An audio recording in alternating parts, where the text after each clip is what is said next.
Welcome, everybody. We are live. Welcome to another Wine and Comics pairing show. As always, I am Dave, and with me, Of course, it's Dallas. of course, is Dallas. We have a very special guest today, but before we bring him on, once again, for those of you who are just joining us for one of the first times today, we do have our own Kickstarter, our very first comic that we are publishing, Armageddon Quest, number 1, book 1, Tazio. This is our wraparound cover by Angela Odling. This is the main cover by Ronald Russell Roach. This is a classic 1980s, an actual classic 1980s underground comic by Ronald Russell Roach, made between 1984 and 1992. Wait a minute, you've never heard of this? I know. So we're bringing it back. It is one of my favorite comics of all time. It is the coming-of-age story of the Antichrist, but he is a reluctant Antichrist, doesn't want to hurt anyone, doesn't want to end the world, but the rest of the world wants him to be what they say he is, wants him to fulfill his destiny. So this is his coming-of-age story. The first issue is 52 pages. His name is Tazio, so it is Armageddon Quest Book 1, Tazio. This is the main cover by Ronald Russell Roach, colors by Mata Sorcier of Sacrimony fame, for those of you who have seen her book on Kickstarter, and if not, Google Sacrimony, Mata Sorcier. You might not be able to spell that last name, so just Google Sacrimony, you can spell that. Find her there. This is our alt cover by Russell Nohelty, USA Today best-selling author of he's edited the anthologies Cthulhu is Hard to Spell, and he's written Katrina Hates the Dead, Ichabod Jones, Monster Hunter, amongst many others. The Godsverse Chronicles, which I am in love with, and Katrina Hates the Dead is part of the Godsverse Chronicles. So he also does this wonderful garage underground art style. This is a cover. He told me no twice before he finally, I asked him and I was like, I think your art style is going to be perfect for something like Armageddon Quest. He was like, no, I'm not a good enough artist. Told me no twice, then just dumped this in my inbox 1 week before the campaign began, and we had an extra alternate cover, and I'm so in love with it. So this is Russell's alternate cover. How often do you get an author drawing a cover for a comic? And then once again, this is the wraparound cover by Angela Odling, which is just a glorious, gorgeous wraparound cover. And you can see this is the inside art by Ronald Russell Roach. So this is a black and white, very Eastman and Laird TMNT. Robert Crumb, the old Usagi Yojimbo by Stan Sakai. So these are some pages. As you can see, it's very much in that classic style. And this is, I mean, the writing's amazing. The art's amazing. There's a reason I fell in love with this comic. And it is way off the beaten path, guys. If you think this is a very straightforward comic, it is. It tells the story. It ends in the event of Armageddon, not in issue 1, mind you. This is issue 1. But it will. The story ends and the whole series is done. So this is the first issue. We cannot wait to fully bring this back to you. This is the first splash page. I love this splash page where we get this little showcase of what's to come. So that is ArmageddonQuest.com, and that will take you to the Kickstarter page. Right. We will also put that link in the chat. But I think now, and you know what? A few more things about Armageddon Quest. We also have a brand new intro by Joshua Desarge, best-selling author of Vertigo's Unknown Soldier and Swamp Thing, Valiant's Harbinger, and most recently Bad Ideas, Orc Island, and Odin's Eye. Josh has a wonderful story. His intro is going to tell this story, so I'll only do it in broad strokes. But I gave him Armageddon Quest many years ago. I was like, read it, see what you think of it. And he hated it. And so he was like, no, I don't. I think it breaks too many rules. And I told you this is off the beaten path. And many years later, I caught up with him, and he's like, I've been meaning to tell you, I fucking love Armageddon Quest. I feel like an idiot that it took me this long to appreciate it. So now he's going to write the intro for the brand new edition. So that's going to be a shit ton of fun. And we've already unlocked as a stretch goal a full color 12-page prelude to the comic that has rarely ever been seen. And every single backer will get this digitally. 12 pages of full color prelude art of Armageddon Quest. All right, guys, I think it's time to get this show on the road. Let's do it. So we're going to play our snazzy opening, and then we are going to bring our guest of the hour on.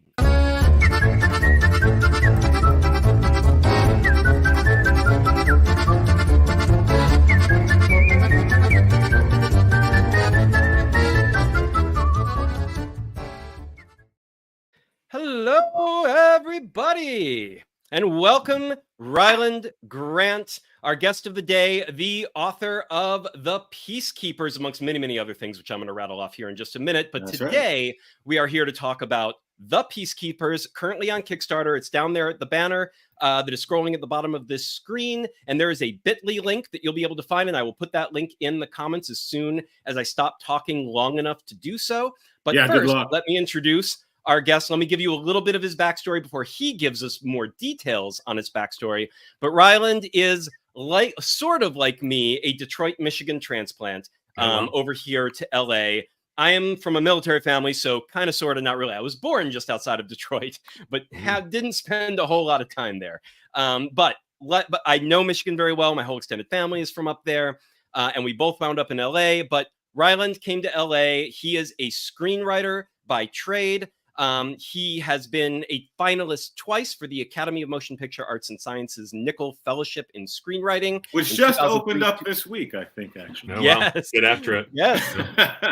And he's also been a final draft. He won the final draft competition in 2004.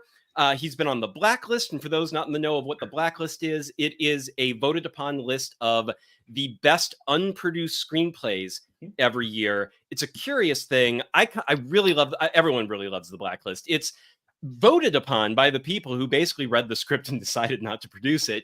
But then they're like, but it's an amazing script. There are other extenuating circumstances that why it couldn't be produced, why they couldn't get the money, people on board, what have you. Yeah. Blacklist in general is, I mean, they end up produced. They may not be produced yet, but it's really just the best scripts that they read because fucking Aaron Sorkin is on the Blacklist usually every year. And, exactly. But go ahead. Exactly. Yeah. Exactly. And even the ones that don't get produced, it's a nice little vote of confidence saying, like, look, the script is still amazing. And so it's a great vote of confidence for the writer, even if that never winds up becoming a movie. And then he is also, of course, a comic scribe. He has written Aberrant, which was published by Action Lab. And this is a Ringo Award, both nominated and a Ringo Award winning comic. He has also done Banjax and The Jump, and the only comic of his I'm not familiar with, which is Suicide Jockeys. And now we are here at Peacekeepers. So, Rylend, get us started off. You came to LA, I'm assuming, to be a screenwriter originally, and that was the big hope and dream. I think if you're in my generation, you grew up with kind of the Sundance Kid era, where you had like Kevin Smith's Clerks and Quentin Tarantino's Reservoir Dogs and Robert Rodriguez and El Mariachi. Yeah. And so it's like, yeah, I get $3,000 together. I got a feature film and I'm going to make it big. And then we all came into like the late 00s and the 2010s. And that was just not the reality anymore in Hollywood. So talk about that a little bit. How did you get started as a writer? What was that aspiration? And how did it go for you? Yeah. Okay. That's a lot. So yeah, you kind of hit it on the head. I saw Pulp Fiction when I was a kid. And I said, I want to do that. That'll do it. And I moved out to Los Angeles. I went to the American Film Institute Conservatory as a directing fellow. And that's where David Lynch went and Darren Aronofsky and a bunch of other really kind of talented, snooty, artsy directors went. And by the time I got spit out into the workforce, quote unquote, Hollywood had kind of started, they stopped making those films kind of. Yeah. And so I did have kind of one crack at it, that track. I was hired about halfway through AFI by Penelope Cruz to write a film called Haunted Heart with a director named Fernando Trueba, who's he won the Oscar for foreign language film a few years back with Bella Polk. And and so we were I don't know, like a stone's throw away from making that movie back in like 2008, and then the last writer's strike happened, and sort of derailed that. But however, that never left Fernando's mind, and so we made that movie with Matt Dillon. And a couple other great actors, late last year. And so that will be coming out this year. finally. However, but what ended up happening was, you know, Hollywood was making a different kind of film, and so I ended up pigeonholed as like an action movie writer, and you know, kind of a good consolation prize. You asked me how it went. In terms of that, it went pretty well, and you know, I've been a working screenwriter in Hollywood for, I don't know, 15 plus years now. I've written for J.J. Abrams and Justin Lin and F. Gary Gray and John Woo and Luc Besson. Yeah, that has gone really well, and yeah, just you know, we just did this movie with Emile Hirsch. That's kind of this cool sci-fi mindfuck. Trailer just dropped. You can find that on my social media. So the Emile Hirsch one is yet another movie coming out next month. So you have two movies coming out. Yeah. So the Emile Hirsch movie will be that is released in theaters nationwide March 15th. It's called State of Consciousness. And then the Matt Dillon Fernando Trejo movie will be released later in the year. That was a European production, and so it'll be released in Spain probably in late April, and then we'll see. It's going to be in the market at Cannes and in Berlin, and probably in competition in one of those festivals. But we'll, you know, then we'll see how the U.S. release breaks. It's you know. That is a complex problem these days. But then also we sold kind of like a big action heist joint, TV joint to Lionsgate right before the pandemic. Very nice. We have some great actors attached to that, and we were literally. I mean, you know, we sold it to the studio. We were about to have all the network meetings.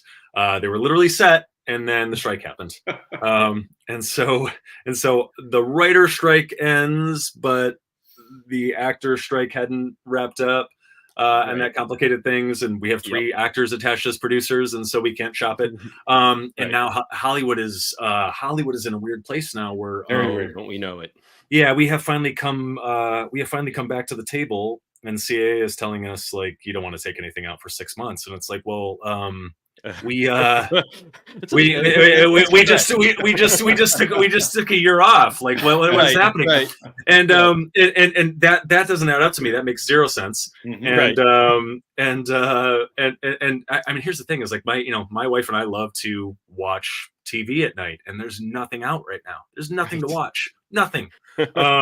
You know, unless you're really behind on something, then you got your backlog. But But I feel like it's hard to be behind something after this pandemic and all this crap. So what ends up happening? Oh, I am. Yeah, I am. I'm still waiting to watch Twin Peaks: The Return. I can't. Oh, there you go. Yeah.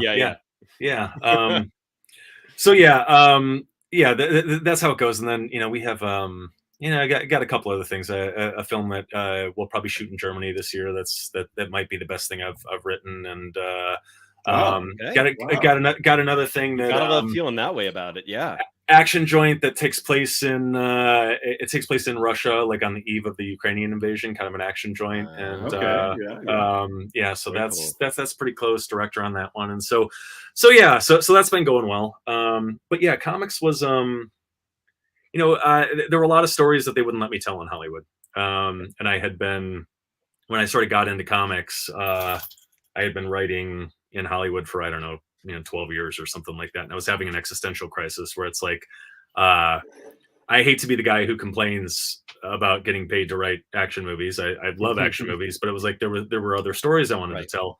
But the stories you can tell in Hollywood, you can fit on like a postage stamp. Absolutely. Basically. There are 5 stories. They want them done a certain way. I got really good at writing those 5 movies the way they wanted me to write them. They bought my house. But I was not, it was weird. It started to feel like it started to feel like I was laying bricks or something like that. Yeah. And not that there's anything wrong with laying bricks. Like, we need people to lay bricks. But it was like, I got into it to, I don't know, make, to be artistically fulfilled, which is maybe naive. But I needed a little soul food, and so the beauty of comics is you can tell any kind of story any way you want. Absolutely. As long as it's good, you'll find an audience for it. So that was what got me in here, and it kind of saved me creatively. I don't know if I would still be writing maybe if I hadn't found this outlet, but Interesting. So real quick, to take it back to sort of comic influences, were you it sounds like you were a comic reader. What was some of those early comics, graphic novels that really sort of lit a fire for you? Yeah. Well, I was one of the boobs that, it was the death of Superman that got me into a comic shop, first of all. I had to get that black bag issue. But I was really young, and a lot of people went in. But once I got in there, there was a really good comic shop owner, John at Comics Corner in Detroit, Michigan, he's like, well, the image revolution was happening, it was sort of tail end of image revolution. So there's a lot of that good stuff. But John was like, hey, we've been talking, and I think you might like this. I think you might like that. And he starts introducing me to, Vertigo books and books that were formative. Preacher was a big one back in the day. Hellblazer was really dark, and the macabre stuff was really interesting. 100 Bullets is maybe still my favorite book ever, and makes sense. I love these kind of personal revenge tales, and I love that it kind of adds up to something bigger and badder as it sort of builds over that there's this on the ground drama happening, and if you come all the way up and look at it as a whole, it's really just those moving pieces was always really interesting. And I came pretty close one day back in the day. I had a little heat in Hollywood, and I was really trying to push that 100 Bullets TV rock up the hill. And I feel like that got an option a couple of times. Tom Hardy had it for a minute. Right. I was trying to kick my way into that door, but somebody should make it, because that would be great. But there were, and again, like a good comic shop owner can do a ton for you. And he's like, oh, you like this stuff? Read this. So look, and taking me into the back issue bins, and that Iron Man Demon in a Bottle arc. Marvel went and made Iron Man a fucking alcoholic in the 70s. And it's like, oh wow, you like you can do that with comics. It's like, and I was a kid, and I thought it was guys in capes punching people, and I went in there, and it's like, it's about really intense human drama, and it's about these things that affect us all, and you can deal with it in a, it's sort of like Twilight Zone does, where it's like you can deal with this stuff in a fun, heightened way that is very affecting. Right. You can give people vegetables without them knowing that they're eating vegetables. It can taste like candy. That's right. Right. Brussels sprouts. Yeah. So much better than boiled Brussels sprouts. Yeah. 100%. Yeah. Those were the early roots. Yeah. Very cool.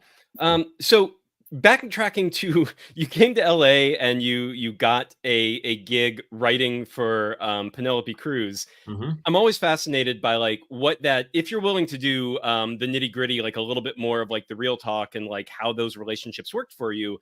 Yeah. How did you land that first gig? Because that seems to have been the springboard that got you going. Yeah, well, that's a funny story, because and I was just, I just spent this movie we shot, last year. It was shot in Greece, on a Greek island, and so I just spent, they flew me out to the Greek island to kind of remake the script for the actual location. We wrote this thing 15 years ago. It only existed in our mind, and now we have the actual. So you got to go out there, and I was with the director. Around the location. And we were telling this story, and it was funny, because it was like I was a boy essentially when I got this gig. And so I had you mentioned early on, I had a script that won the final draft Big Break competition, and because of that, I started getting a little heat, and signed with a manager that then got me signed at CAA. And CAA, for the uninitiated, if you're listening in Nebraska or whatever, it's like the it's the Imperial Army of LA. It's you go to they call the giant CAA headquarters in Century City, they call it the Death Star. The Death Star. And so I was a stormtrooper on the Death Star for a while, but you sign with a new agent, and particularly this agency, you're like the flavor of the month, and there's a lot of front-loaded opportunity. But I was this scared 23, 22-year-old kid.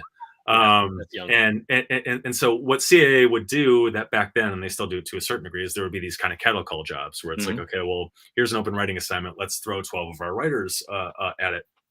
And you know, usually that meant me going in and I'm having my first couple of meetings and I'm this kid and it's me and a bunch of like 40-year-old grizzled seasoned writers that are going in and they've pitched a million times and blah blah blah blah blah. But I do this a couple of times and I ended up in the final mix for everything. It's like, well, it's down to you and the guy that wrote White Noise 3, you know.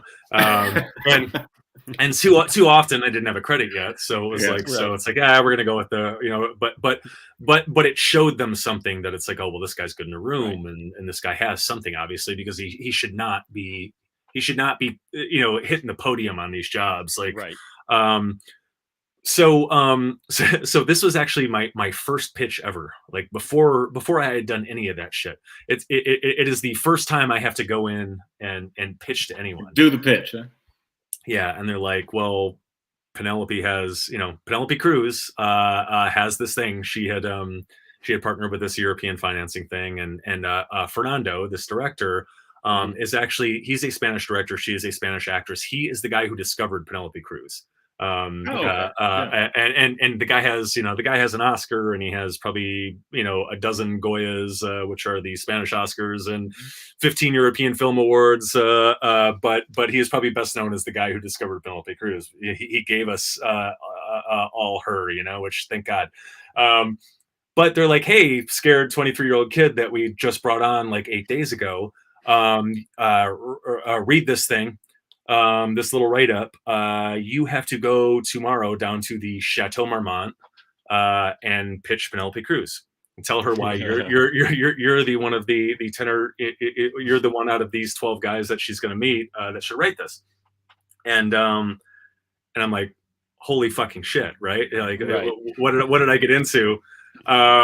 This is, you know, it's not even thrown into the deep end. I don't know what it is. Thrown into shark infested middle of the ocean.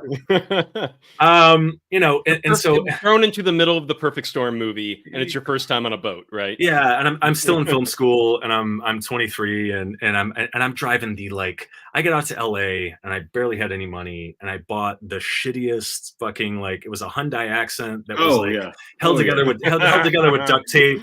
Probably very loud. Don't let them see me coming and going.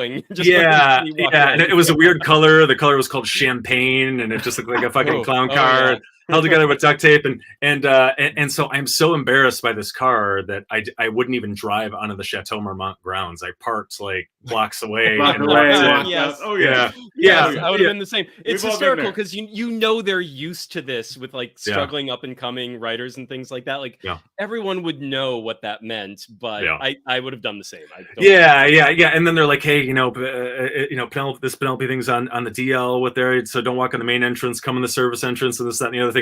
But now I don't have a car. I'm like, I'm the guy lurking near the service entrance, walking in, and security is radio. You know, who's this guy? And finally, it's like, hey, I'm here to meet with Penelope. And there were a lot of people met with Penelope that day. And so she met a bunch of writers on this thing, and how she tells the story even today is that every one of those meetings lasted 10 or 15 minutes, right? And these 40-year-old pros that are coming in, and this is what the movie is, and blah blah blah blah blah. And I had, they gave me the materials the day before, late the day before. Yes. And I watched this, I read this, what I was supposed to do, and I'm like, there's no way I'm going to come in and pitch a full movie to her, and that's what everybody tried to do. And I'm like, I'm just gonna sit down and have a fucking chat with this woman. I'm just gonna connect with her as a human being. And so I sat down, and again, all the rest of these meetings that she had were 10 or 15 minutes, and she and I talked for like 2.5 hours. And I don't know that we ever talked about the movie. We talked about psychology and politics and what was meaningful to us. It was like the best first date ever. And she and there were other people showing up to pitch, and they were sent away and told to come back later.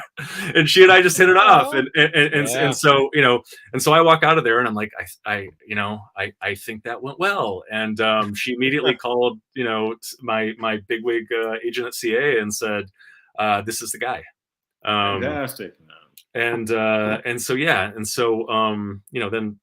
they flew Fernando to LA to work together, and then they flew me to Spain a couple of times, to Mallorca, and we finished up there. And we had Billy Bob Thornton on board at one time, and we got to go over to Billy Bob's house while he was recording his album, and like fucking Tommy Shaw from Styx was there, and of course, like it was weird. So you got a real trial by fire. Yeah, by fire. And then 3 days later, we get this phone call, and it's like, hey, Penelope's having a birthday party. She wants you to come up. And she lived at that point in the Hollywood Hills, like kind of up above Whiskey A Go-Go. Yeah. And so I'm like, oh yeah, I'll go. And then I'm like, oh wait a minute, I didn't ask if I could bring my my then girlfriend, my now wife. And so I had to call back and be like, can I bring my girlfriend? So they're just laughing at me. Yes, you can bring your girlfriend, you fucking idiot. Right. And so so we drive up there, and I'm in my girlfriend's car, which was slightly nicer than mine, but not much. And so we drive up there, and it's in her house, but it is this tiny affair.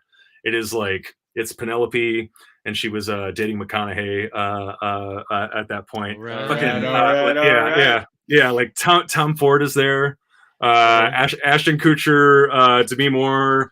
And then it's like this actor from that, like the guy from Royal Pains. What was his name? It's just a bunch of, so it's like us and like 12 to 15 other people like this, and and everybody's looking at us like, who the fuck are those weirdos? I know that guy and that guy and that guy. I don't know who these weirdos are sitting in the corner. Right. The newbies. Yeah, and I was nervous, so I got a good primer coat on, and then start doing karaoke. And and I can fucking I can knock that shit out of the park, and so I grab the mic and I just go to work. And like, what's your go-to? I have a ton of Neil Diamond, Forever in Blue Jeans will fucking shut a house down. However, it was Penelope had CDs. And so very, very limited selection. And so I end up singing New York, New York with Kutcher. And we bro bond over that, and then I sang an Ashley Simpson song after that, I think, because it was like, it's one of these things where it's like there are 50 songs, right? So pick it. What? It's Jessica Simpson's sister. Jessica Simpson, yeah. Oh, so she's no one. Yeah, she had her own reality show at that point. This is right. She had a moment. She had her moment. Yeah. Wow. Who's Ashley Simpson? Jessica Simpson's sister. Yeah. Ashley's quite a nice lady. So this is my first Hollywood experience. You know what I'm saying? I'm this goon. And we're giggling in a corner. And at some point, so I'll start dropping names because they're piling up down here. Yeah. I don't even. You guys, I have not thought about this story in so long, but it's fun to tell. That's why you're here. Yeah. We got Rachel Nelson. Welcome, Rachel. Didn't she get caught singing on lip singing on SNL? She absolutely did. Well, she absolutely did. There you go. Wow, that's funny. Hi, Rachel Nelson. Rachel is a very talented writer herself, so who's doing her first comic book right now. So maybe Rachel Nelson can come on this show. Rachel, yes. If you have interest in having your first comic paired with the wine, and you like what you see today, reach out. We will. We are absolutely open to all comics. Good lady. But so Ashley Simpson. What? Not Ashley Simpson. So the end of this story is where we all get called out by the pool. And we are going to do a toast for Penelope's a birthday party. And they're saying it's her 30th birthday. I don't think she was actually 30. She's maybe a little older, but that's the thing. And so And so we are on Wine and Comics, but it's time to do a tequila toast for for her. And so the servers are coming and they're handing out tequila shots. And so my we're sitting there and we have a glass, we have a tequila shot in our hands, and so everybody was great to us. Everybody's coming up, introducing themselves. Hey, how do you know Penelope? Blah blah blah blah blah.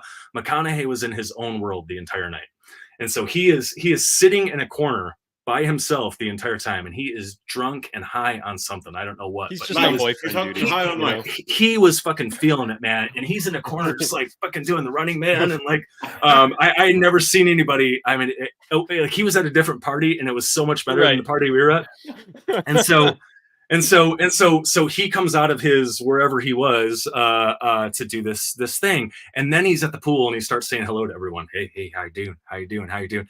And he comes up to us, and he's like, hey there, name's Matthew. And it's like, hey man, how you doing? And we're both standing there with glasses of tequila like that, and he goes, you get yourself a tequila shot? And I'm like, yeah. And he looks me dead in the eye and goes, all right. Yeah, of course he did. And then he runs away, and we never hear from him again. Of course. But that was my that was so. Yeah, I have to say that is probably the least weird first Hollywood party story I've ever heard. So good on you. Yeah. Relatively straightforward, not too debauched. It was like, nothing too crazy. I don't know if you got, maybe you haven't gotten to that part of the story yet, but it sounds like it was. Yeah, no, it's we kept it. I mean, I was about to again embark on a 15-year journey on this project, so I had to keep it loose and keep it tight, right? Yeah. 100%. Anyway. Yeah, that was funny. So, I haven't thought about that shit in a really long time. It's you guys are making me smile pulling this That's up. A good one. That's a good one. Yeah, not bad. Yeah. So okay, now let's make you frown. And let's so we just got like, this was your big thrown into the fire. You weren't expecting to quite get these opportunities quite that quick, and you just had to fake it till you made it, and you did, and you made it. You faked it and you made it pretty quickly, which was wonderful. A lot of faking it. So you mentioned already, though, there was a time where like comics became your saving grace, and you might have even quit writing. So like, what was that darkest period in your writing career where you were just like, whatever it is, and again, whatever you're comfortable sharing in terms of what were the factors involved that made you just be like, I'm not sure if I can keep doing this, and then how did you find your way to that? Comics rescued me and brought me back to it. Yeah, I mean, I feel like it's this shit goes in waves, right? I've had some real highs and some real lows, and with Hollywood, it is I have been on the 2-yard line with a lot of stuff. Stuff that would have just changed my life. And sometimes it was for the better. I almost got really rich in my 20s. And if I did get really rich in my 20s, I would probably be dead right now. It was the wrong time, right? I certainly wouldn't have that money. You were only good at one party, right? If there were more. Yeah. There were a lot of bad parties. And so there was that. And just, I mean, here's the thing is like in the beginning, those things can be kill shots, right? And a lot of times you're putting all of your eggs in one basket, right? And so it's like, this is it. This is the one thing I have going. And then when that doesn't go, like it feels like your life is over. Devastating. And exactly. And it can put a bullet in your knee for months, right? Oh yeah. You learn over the years to be more savvy, to diversify your bonds, and now. The metaphor I use is I try to keep 12 balls in the air at all times. And I juggle. And I'm juggling. And that is because every month, 3 of those balls will fall. away. Absolutely. And hopefully I get 1, 2, 3 more balls in the air and just keep juggling. And so the good thing is that when, the few times a year when I take one of those shots to the knee, I just keep walking because I got other stuff that I'm juggling, and I can dwell on this other crap, but it's not my whole life. I got other shit going on that just needs to be tended to. Comics is another one of those things, right? And so there's that. It's also, I mean, it's a good thing and a bad thing because you get numb to all this stuff. So even even the successes, I have a hard time celebrating. Don't get you the high that you used to get. Yeah. Yeah, exactly. And it's like, and I was talking to somebody about this the other day where it's like, well, it is a weird thing with my psychology where it's like, I expect the success. And so when it happens, I'm like, of course, I mean, that's how it's supposed to happen. And when it doesn't happen, it can feel crushing and more intense. And there's a psychological study that came out just recently. They published the results. I'm going to forget the term for what this is, but they defined a term, and I'll need to go Google this later because I didn't know we were going to have this conversation. So, but the term, it's for kind of it's sort of what when we say first world problems, it's basically a term that's like there's a psychological trigger, like there's a reason we have first world problems, and it's because we as humans move the goalposts. So whatever we've achieved, we have to find the next things to be upset about and be sad about and be, you know, something that we still haven't achieved, and something, you know, it's why people can be billionaires and they're still obsessed with making more money. It's why, and then when they lose money, even though it means nothing to them in terms of lifestyle or, you know, their quality of life, it is still a huge blow to them personally. And that is something that we will do even if our quality of life raises to whatever level. And that was our dream. Like we've even gone past the dream of what it was in our 20s or what have you. And yet we will still be we will find reasons to be unhappy and move those goalposts so that there's something else we can achieve. And that is a real, like, it's how we be. Next thing to conquer. And that's great. That's why we do achieve, and that's why we get where we need to be ultimately. But it can be unhealthy if you don't, you know, if you don't check yourself from time to time. And so I mean, another thing about, you know, I mean, I write really big movies, and very few of those really big movies get made. You know what I'm saying? It's like welcome to the party. Exactly. And so, you know, you write these $250 million movies, and it pays nicely, and whatever. But you know, it was this time where it's like, I want my IMDb page to grow. Goddamn. And so you know, so that was part of it, and so there was like you know, I mean, the first section of my career there, it was a lot of, I said no to a lot of stuff. You know, the Emil Hirsch movie that got made, this Germany movie that's going to shoot, the other movie in you know, this Russian joint I was talking about. Those are all jobs that, you know, I mean, a few years before I said no to. It's like, well, you know, that's, you know, that's beneath me or whatever, you know, and it's stupid to think that anything is beneath you, but you know what I'm saying? It's just like, well, I mean, and part of it is ego. Let me let my dog out. Sorry. Take him out. And for those just joining us, we've had a few people while Rylend is taking a quick break. This is for the Peacekeepers on Kickstarter. I'm going to put that link in the chat one more time, but please take it away. Go back in, Rylend. And so but it was, you only have so much bandwidth, right? And so it's like, well, okay, well, I'm only trying to hit home runs. You know, doubles, singles, doubles, triples, like, you know, exactly. And so I had to do this whole shift where it's like, okay, well, I have worked for a long time, and I have been very close to home runs and grand slams and the whole 9 yards. And it's I'm not. People know me around town. I'm well respected. I've made a little bit of money, but you know, again, if it's just simply the IMDb page, it's just simply having stuff to point to, all of that stuff, not working like I want it to. So I had to do that shift of, okay, let me start hitting some singles. Let me start hitting some, you know, that hopefully turn into doubles, triples. That sort of thing. And the thing is, well, you start to build that, and that really paved the way for the TV show that, you know, that will be a grand slam when it comes to fruition, hopefully here pretty soon. And so that was it. I had to change my frame of mind. Like, okay, so there are more ways to get here.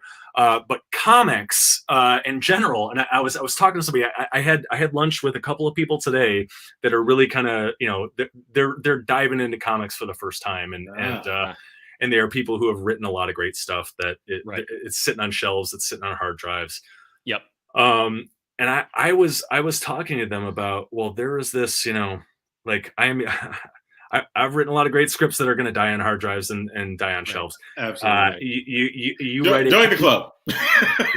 You write a comic. You write a comic script. You hand it to an artist. 2 days later, you got some fucking layouts back. I remember the first time. You know, the first time 7 years ago now or something like that, when I got the first page of Aberrant back, and I like teared up. I'm not a guy who cries easily, and it was just wow, you know, it's like that was quick, and this is what I saw, and this is what I made, and so that was interesting. I mean, the the other thing that's great about it is, so I had to. We're talking about difficulties and finding new ways to stay relevant and all that stuff. So so when I got spit out of AFI, it was like, original ideas were still a thing. You had a great idea, you wrote a script. If it was good, you sold it. And I cashed in on that for a few years, and then that writer strike happens right around the financial crisis, and everything goes to hell. Hollywood uses it as an excuse to completely remake the way they do business. Absolutely. Yeah, they're making a third as many films as they were like 2 hours ago. And it coincides with the IP revolution, where it's like, well, original ideas aren't worth a damn anymore. It's got to be based on a book, a comic book, video game, whatever, some shit written on toilet paper by a homeless person, whatever. And so I had a couple of lean years, and it was like a massacre out there. It was like I went to AFI with some really fucking talented people, and some people that were much more talented than I am. And I was just watching these people wash out. It's like they're writing great scripts and nobody gives a damn. And they're like, well, why would I write another great script that nobody's going to give a damn about? I'm going to go back to rural Pennsylvania and sell insurance for my uncle. Right. There were way too many of those people, and I was, I was in trouble. And finally, I don't know, like I had the obvious thought. And I don't know why it didn't occur to me sooner, but I'm in the shower and I'm like, well, wait, if they want IP, why don't I just give them IP? And so I took this idea that I would that a day and a half ago I would have written as a screenplay that would have went out and nobody would have cared about. I wrote it as a short story. I got the short story published, and overnight we had a bidding war on it. And we had Justin Lin on one side, coming off of Fast 6, which was the largest summer opening in Universal history, may still be. And we had Brett Ratner and Robert De Niro on the other side, and that was interesting because we had envisioned De Niro for the part, and so that was cool getting to meet with him and talk about him. And we had like Tyler Perry came off the top rope with an offer, which was cool, and there were just a lot of other people. And so we sell this thing in like a big public bidding war sort of thing, and that was cool and gave the career jolt. And I'm like, all right, let's do it again. And back then, agents and managers, they're like, oh no, let's slow. There's a lightning strike here. It's not going to strike again. What are you talking about? And I'm like, no, this is where it's headed. And they're like, I don't know, blah blah blah. We just did something nice for you once. Let's give it a couple years. Short and sweet. Like that became my business model, and we've now done this. About I think we've done it 7 more times with short stories, and started to do it with comic books. I mean, Aberrant was optioned by Tony Krantz for TV, like. I think it was 2 weeks before the second issue hit shelves. The Jump is out now in earnest, and we got some suitors on that already. But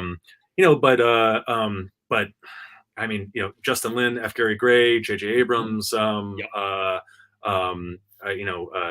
Krantz. I mean, people always described Aberrant as like 24 with superheroes, and here's the executive producer of 24 who says, yeah, this is a TV show.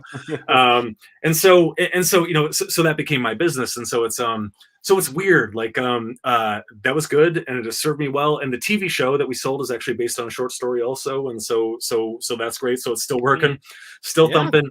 And the beauty of having IP is that you control it. Like if you write a script for somebody, they own it. You talk about dying on a shelf, they own it. You never get it back. They paid for it. A short story, they option it, and they option it for a period of time. And if and so we have short stories that we've sold like 2 or 3 times, and they keep paying, and that's cool. And so it is this thing where now I kind of have this problem because it's I mean you're probably experiencing this Dallas, where it's like it's as weird as it's ever been. And so I start to write a story now, and I have no idea what it needs to be. I just start writing, and I start writing characters and dialogue, and scenes. And I wrote, last year I wrote my first novel. Nice. and that's, that's in the fucking the mill now, Right. in a terrible way also. And I was naive, and I'm like, well, yeah, I'm like, books are going to be different, and You're right. absolutely not. Yeah, Well, you I can mean, do the anything short in books. stories- Same thing. Yeah, The short yeah. stories are like Exactly. gangbusters. Yeah. Why not? Why not? Yeah. Just it's amazing. Yeah, you can do anything in books except Yeah. that. Yeah, exactly. And so, Self-publishing.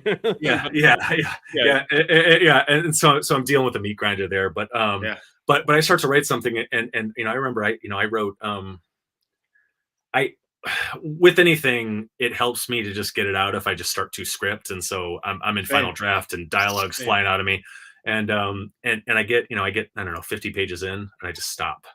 And I'm I've like, got about 30 of those on my laptop. yeah. No, but I stop, and I'm like, I kind of see where this is going. But is this these 50 pages? Is it the first half of a screenplay? Right. Is it the first episode of a TV show? I don't know the medium. I don't know the Yeah, format. yeah. Do I go back and take the first 30 pages and fashion it into the first issue of a comic book? Is this a book? Is this do I simplify this and just make the setup into a short story that'll be sellable? There's all of that stuff, and there's no right answer. Rylend, it's amazing you're saying this, because in the time Dave and I have been talking about this, I've spent a very long time avoiding scripting comic books. Yeah. We started our agency years ago, and so I know them. I know the medium, I know the format, I know the narrative. It's sort of native to me. But I decided last year that was my sort of plan of action, to take some of these ideas, which are just so amazingly visual and visceral, and instead of scripting these epic, pilots and series and features, to just go the route of creating the IP. And already have 3 in the works that are precisely that. And to your point, though. Sorry, go ahead. Sorry, finish that thought. I have to say, it is a hell of a lot more satisfying, for want of a better word, to see those ideas take shape, even if they aren't the sort of gem that I envision them to be. So yeah, I get it. I get it. And you're right. It's sometimes those ideas come and you just don't know what the hell they are. And you switch gears in the middle. I was going to say, Dallas is always threatening to send me something to read, to give feedback on. And he's like, I'm working on this thing. It's amazing. He's like, I'm going to get it to you within the week. And then like 3 or 4 weeks later, nope, it's not a script anymore. Right. And he's like, wait, what are you talking about? And I'm like, that thing that you pitched as blank and blank. And he's like, oh no, I'm working on something else now. No. That's gone. That's gone. Yeah. And I'm just like, yeah. Here's the thing: is like, I mean, spending all of the time and money it takes to create a comic book just with the hope that it becomes a movie one day is a really bad idea. Absolutely. You better love comics, and you better love making the comics, product that you're making. Exactly. Yeah, because you're gonna break your fucking ass doing one of these. And that's it. I love comics, so it's a win-win in this. Yeah. And I'm not talking to you. I'm talking to the. I know you know this better than anybody. I'm saying everybody watching out here being like, oh, I'm gonna make a comic so I can get a movie, because there's some of you out there. Don't do it. You know what I'm talking about. Especially if you're not already in the movie world, and you're not sure how it works, and you're not sure how getting a comic IP into the hands of the people that might make it a movie. It's like that is its own beast, and it's like if you haven't even taken the first few steps in that world, like make the comic out of the love of the comic and see what what happens, but don't do it for that purpose. And it is a tough go, and so we go back to my existential crisis, 12 years in, and it's like, well, I have all these ideas that I mean, they're gonna. We talked about it, die on a shelf, die on a hard drive. But when I watch all of these things die on a shelf or hard drive, I am reluctant to even make them. So I'm gonna have stories that are gonna die in my head, and my biggest worry is that I'm going to die with stories in my head. And Same. And so of course you will, though. Of course you will, though. Sure. They'll never stop. They'll never stop. I'm gonna get as many out of me before I fucking croak. right. I'll tell you that much. There you go. That's good. good. Yeah. But so the thing is, the beauty of the comics is like, well, so I am setting out to. This is a great idea. It's a great world, and the comic book is going to be different than a movie would be, than a TV show would be. But I'm going to tell a story in this world that I'm happy with, and it is a finished product. If Hollywood never gives a shit or anything, I made this thing that is going to be on whatever the equivalent of Amazon is 100 years from now, and my kids' can download this shit and be like, look at what this guy that, you know, this guy that helped make us or whatever did. Right. That's really exciting. It's out This there. strange, crazy uncle of ours. Yeah. Because you can work in this town like a maniac. You can work constantly. You can make a shit ton of money. You can have an amazing house in the Hollywood Hills and not have your name on anything, and not have any of your ideas out there, and any of your soul poured into anything that anybody can read or care about. And so the idea that I don't want to give them more babies to throw out the window. I want to, I'm gonna nurture this thing right here, and it's gonna be its own thing, and it's gonna grow up to be a handsome boy. I mean, again, everyone listening, moving the goalposts. It's a good problem to have. Don't get us wrong, but once you get there, like that does become its own issue where you want a legacy of some kind, not just a nice lifestyle, right? And so you got to find a way to have that. Speaking of that, Rylend, let's jump into the Peacekeepers.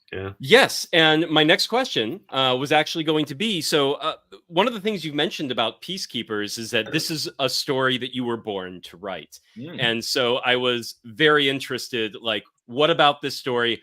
And I don't want to. I know I'm very bad about throwing like 5 questions as one question at people. But I'm going to do 2 questions as one question on this one, which is what about this story was so meaningful to you that you were like, this? I'm so excited to be making this particular story. And at the beginning of the comic, it says it's based on a true story. Is this something that you found ripped from the headlines, or where did you find this true story? To a degree. There is a weight to having based on a true story at the beginning of anything, right? Just a weight. It's just it is a punch in the face. It's like, oh shit, this is some heavy shit I'm about to read, right? And it sets a tone. I help train point fighters, right? Martial arts, and I have a great power right before a match. I can say one thing that can, it can be the thing that helps them win the match, or I can completely destroy them with a couple of words right off the bat. It's like, don't use that right foot. You're really bad with that right foot. Okay. Only fight with your left side. And the whole time, the whole time they're like, and then they're dead. You know what I'm saying? But you can say the right thing to them. It's the joy of fighting a writer. He's like, the power of words. The power of, but I'm just talking people I'm coaching or training or whatever. But so there's that to a certain degree. However, it is based in a way on a true story, and it was there was a headline, not a headline, but there was a story about this bank robbery in northern Michigan where a beloved sheriff's deputy ended up dead, and it was really interesting. It was full of drama, and I started to read about it and get a sense of it, and then I very quickly closed the door because the story I was seeing in my head was much more interesting. I do that all the time. Story. Absolutely. You got to shut it down. And so it was a jumping off point. And I'm like, I don't want to know any more about these people because it's going to ruin the story in my head. Right. And I think that is a powerful dramatic lesson, period. It's like, well, the first Matrix movie is amazing because you don't fully understand how everything works and why this is happening. And they spend the next couple of Matrix movies trying to over-explain everything and tell you why this is happening, and it falls flat because it can never live up to this amazing stuff that you had filled in all the blanks. You had like impregnated the story with your ideas and your hopes and your dreams and your fears and all of that stuff. And so it was that, and so I kind of ran with it, and it was just the story I was born to write. I mean, it is a story about community, and that's really what it's about. It's like there is this big dramatic thing. It is a cops and robbers story. I'm an action writer, so this is a kick-ass fucking action book. Right. But really, it is this very personal drama about how the metaphor I use. It's about these characters, but it's about this community. Morgan County is this. It's this fictional northern Michigan community where this thing happens, and it's they don't lock their doors and everybody knows everybody, but everybody knows your business, and that's problematic. And it is just about the metaphor I use is you throw a rock in a pond and it causes ripples, and those ripples go everywhere, right? And so the idea that one big event like this can completely unravel an entire community. Right. And so Okay, cool. and yeah, and you know, it's not about one person, it's about the entire community, and you're seeing this happen and this happen, and just how small this place is. You know, in the beginning, there's this bar scene in the beginning, and all of our players are in the bar. The cops are in the bar. The robbers are in the bar. They are about to collide in a crazy way, and they don't know it. You know, they have been in the same bar together every Friday night for a decade, probably. Right. It's like small rural town heat, you know? Yeah. And that's Heat's one of my favorite movies, and I love it. And so yeah, and so it's yeah, it is this interesting mix where it is this you know, it's this it's like this Nashville-esque, you know, personal parallel development drama, but set against, you know, this big cops and robbers canvas. And it is these two things that I think I do really well, that you don't often see mashed up like this. And you know, you talk about slipping people vegetables when they don't realize it. People come for the cops and robbers drama, and they get a big dose of like family personal drama, socio-political dynamics. Exactly. And you know, so, you know, I grew up in Detroit. Detroit's kind of a concrete jungle, and we do have our own. Detroit is a small town in its own way. But you know, but Northern Michigan, I've spent some time in Northern Michigan. You go up north and you see these things. Really, the you know, the entree into this thing is, so when I graduated, right around the time I graduated college, my dad, my stepmother, my stepsister, they moved down to Crossville, Tennessee, which is like halfway between Nashville and Knoxville in the mountains. It is statistically the least diverse county in the United States, and that sounds fun. And but believe me, but yeah, but it is the smallest town in a way that I've ever seen, and it just you know, in my sister, you know, started dating somebody down there, and he's known as Bird. His name is Gary. Always a bird. Yeah, his name is Gary Blue, and Bluebird, he's Bird. But Bird is there's an actual mayor of the town, but Bird is the de facto mayor of the town. He's the guy that gets shit done. He's the toughest guy in town. He's the most influential guy. He's the guy the mayor calls in to get shit done. Yeah. He owns a lot of business. Yeah, you have a problem, you don't go to the cops. You go to Bird, and Bird, you know, gets people together and tells this guy to stop fucking around. And there is just an interesting social construct. There is an interesting there are different values, there are different rules, there's a different way that law works, and a different kind of law, and a different kind of politics. And I'm talking politics, I'm not talking Trump or Obama. I'm talking about how shit gets handled, how in a community, in a social fabric. And so I am a guy that falls in love with the world, you know, like with all of my movies. You know, I'm one of the things I'm getting paid right now is this. It's a thing about Hell's Angels activity in the 60s. Really interesting story, but what it means is I get to go and hang out with a bunch of Hell's Angels, and pick their brains and get their stories, and really figure out how did the Hell's Angels work, and what are the social dynamics there, and what's the power structure, and what are the rules, what are the things you can't do, what are the things you need to do, or else, all of these things. And so I fell in love with, I mean, in a lot of ways, I was disgusted by that place and how it operated, for various reasons that I probably don't need to elaborate. But it's just fascinating. You know what I'm saying? That this place is so different from the place I'm from the place I'm in now. And so the idea of, you know, I can write cops and robbers stories in my sleep, a bank robbery that goes wrong, and then there's a manhunt. This is different. This is what happens when that shit happens in Crossville, right?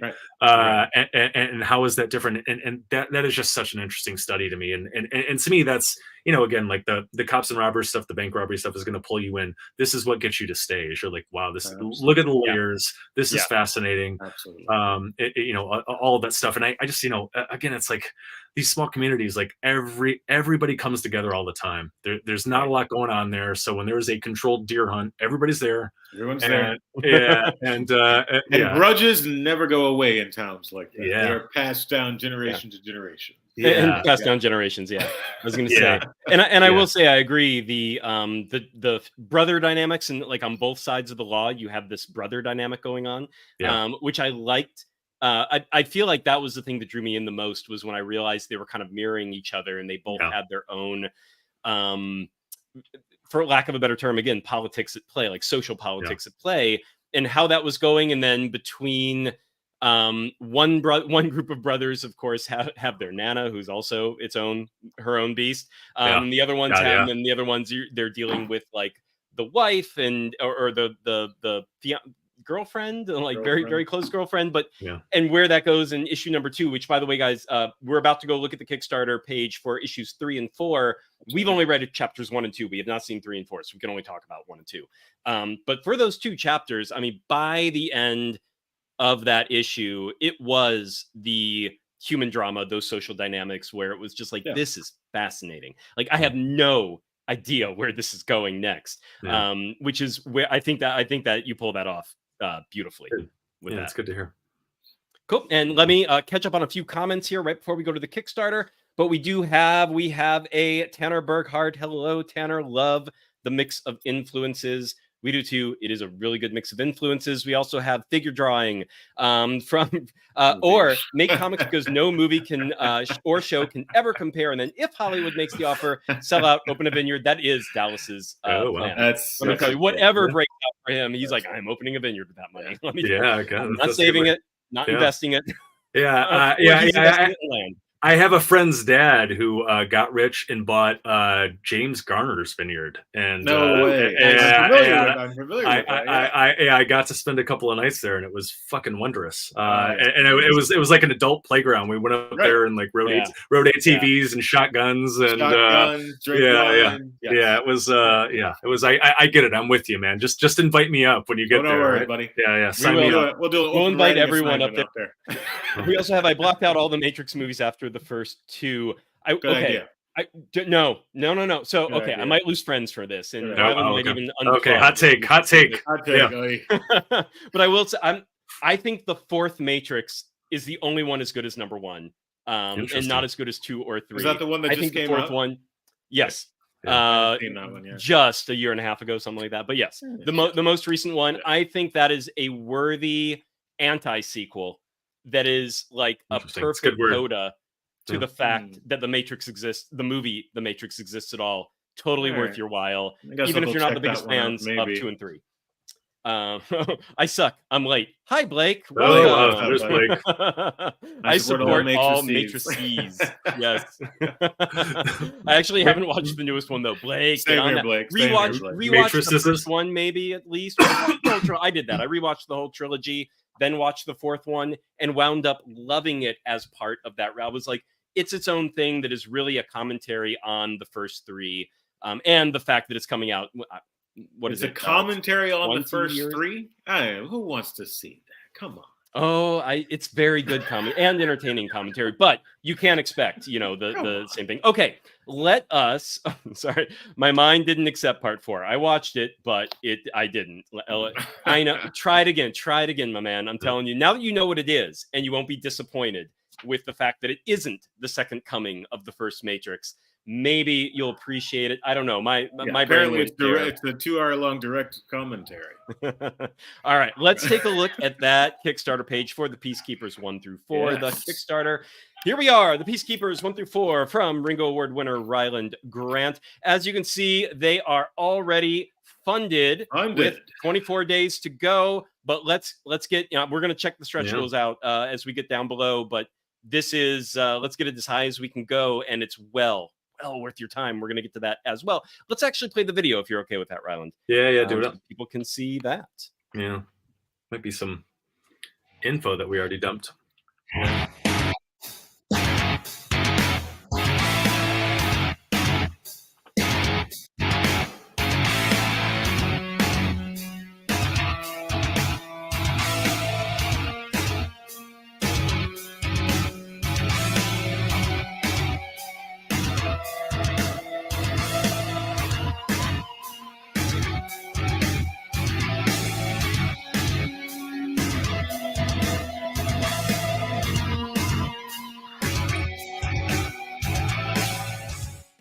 Hello again, Kickstarter. My name is Rylend Grant. I have Handsome guy. 15 years worked as a screenwriter in Hollywood. I've developed film and television projects with folks like J.J. Abrams, Ridley Scott, Luc Besson, John Woo, and Justin Lin. I swerved into the comic book lane a few years back. You might know my first book, Aberrant. It was published by Action Lab Danger Zone. It won a Ringo-Award for Best Villain and was nominated for 2 others, including Best Writer and Best Single Issue. You may also know my last book, Banjax, which made over a dozen critics' 10 best lists last year. Was nominated for 4 Ringo Awards this year, including Best Series. But that stuff is old news. I am here to talk to you about what is new and what is exciting. My latest and greatest comic fit. It is a 64-page love letter to dark and decidedly quirky crime dramas. It is called The Peacekeepers, and it is only available here on Kickstarter. All hell breaks loose in a quaint northern Michigan community when a team of in-over-their-heads bank robbers kills a beloved sheriff's deputy. In a small town with big secrets, local detective Richard Holton races to peel back the layers of a depraved down-home conspiracy before the bungling federal agents assigned to the case send everyone involved to ground.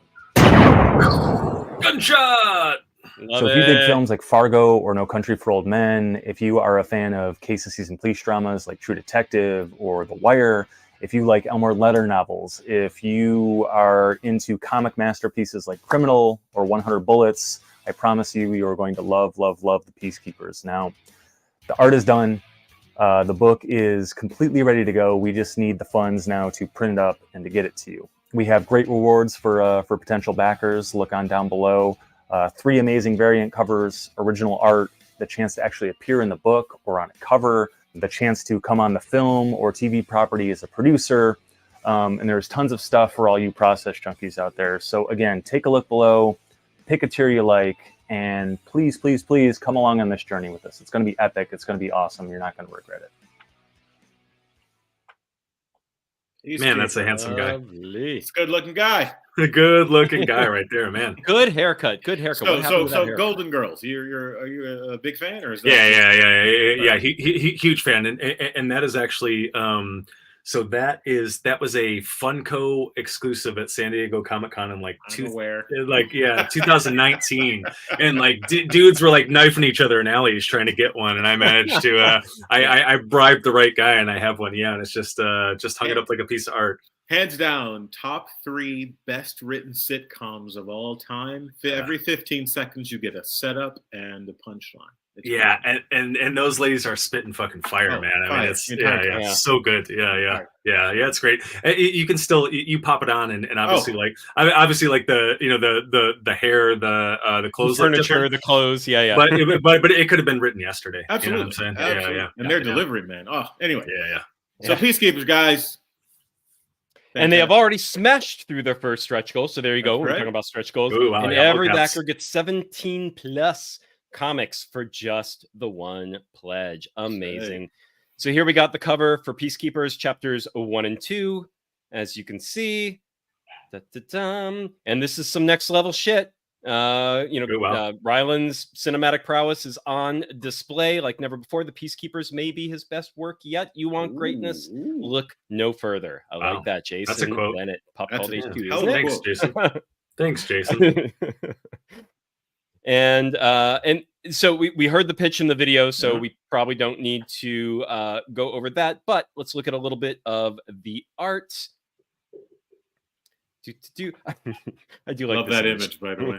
Yes. Yeah, it's good. Just make a nice mixtape. Yeah, it was just some of the influences. Yeah, Fargo, Town, Heat, Point Break, No Country. Yeah. And here's some of the interior art. This is basically the opening scene of the very first issue, very first chapter. And then you meet the other side. You meet the cops, who are. It's going to be a question who you like better. That's right. Yeah, and I guess something that is I mean, it hasn't, the point hasn't been made, but the book is funny, It is. It's this opening scene with the cops. You meet the cops, and you meet the cops by their so there is a deer overpopulation problem in this town, right? And this is a rip from the headlines stuff too. It's like, this is, the overpopulation of deer. That's why we have deer hunting seasons, to thin the herd necessarily. Otherwise, Right. they're gonna starve, and there's not enough food for them out there, and so they start wandering into town, and that affects the drama in various ways here. But when we meet the cops, one of these deers has wandered into a Chinese restaurant, which happens.